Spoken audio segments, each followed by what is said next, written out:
political crisis in Sri Lanka deepens as Prime Minister Ranil Wickremesinghe becomes acting president after ousted Gotabaya Rajapaksa fled the country. The military has been ordered to do whatever necessary to restore order as protesters continue to occupy government buildings. And for a closer look at these developments in Sri Lanka, we speak with Akhil Bery. He's Director of South Asia Initiatives at the Asia Society in Washington, D.C. Mr. Bery, just a quick sum up of the situation. We have a president that has not, as of right now, not formally resigned. We have a prime minister appointed as acting leader who has already been challenged by the opposition leader who might, on July the 20th, become president himself. Who is in charge of Sri Lanka now? Who will be in charge of Sri Lanka at the end of this month? So right now, as you said, that Ranil Wickremesinghe is the interim president. While it's unclear if President Gotabaya Rajapaksa has actually submitted his letter of resignation, he is no longer in power. So Ranil is the acting president at least until July 20th. On July 20th, Parliament will convene, and it is likely that they elect opposition leader Sajith Premadasa as the new president of Sri Lanka. Mr. Bery, what gives you that confidence that Sajith Premadasa is going to gain the support of MPs? He seems to think he has sufficient support, but what are his chances of this actually going through? I would say it's a high probability because they've been negotiating an all-party government.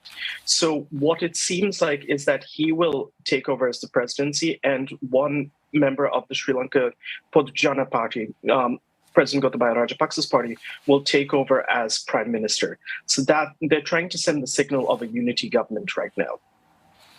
Mr. Bery, if we look at this gentleman who will, as you say, likely be the next president, Mr. Premadasa, we don't have to look very far to find accusations of corruption against him. 2019, 2016, this is a man who is already known to be not clean.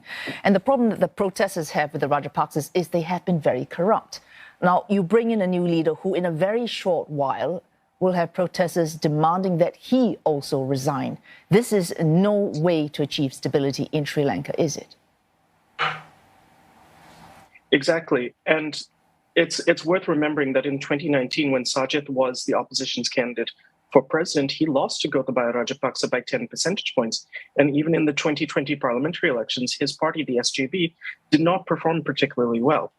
So I would anticipate that it's unlikely that his appointment will mollify protesters. Ultimately, what Sri Lanka needs here is fresh elections. Mr. Bery, there is a constitutional process in place, nonetheless, to put new leaders in power. The country, according to Sajith Premadasa, needs consensus. It needs a sort of a compromise as well. That's not going to be any mean feat, though, with the mood of protesters. What do you anticipate is going to happen going forward? How can they continue to press him in his capacity? I think protesters are not going to be mollified very easily.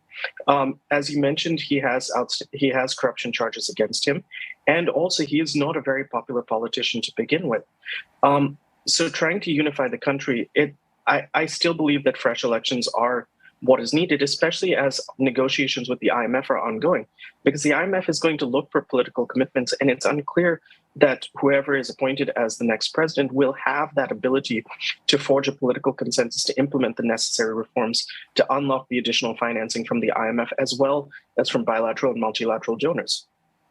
Mr. Bery, it's good you pick up on the IMF because the central bank head was saying just a few days ago at the technical level, talks with the IMF have already been successful, but it is at the policy level. The IMF, as you say, is looking for stable political management so that they can be sure the country will carry out likely very painful fiscal cuts. Now, essentially, we need to break the economic vicious cycle so that people get the aid they need.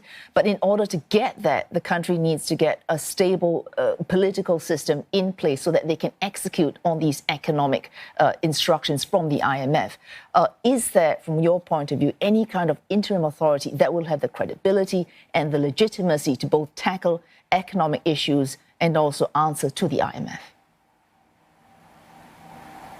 So I think the IMF is going to be a little lenient here, but they are going to look. I think what we're seeing is that all political parties recognize the need to go to the IMF. So I think that's going to give the IMF enough cover to be able to say, listen, we know everyone is on board with implementing these political reforms. From here on, here's what needs to happen. We will go forward and agree to disperse the aid to Sri Lanka with the commitment that that whoever comes next will implement these reforms. And don't forget, it's oftentimes that governments agree to policies and the IMF gives them the money on the recognition that they will implement them in the future. Thanks so much for all that, Mr. Akhil Bery, Director of South Asia Initiatives at the Asia Society in Washington, D.C.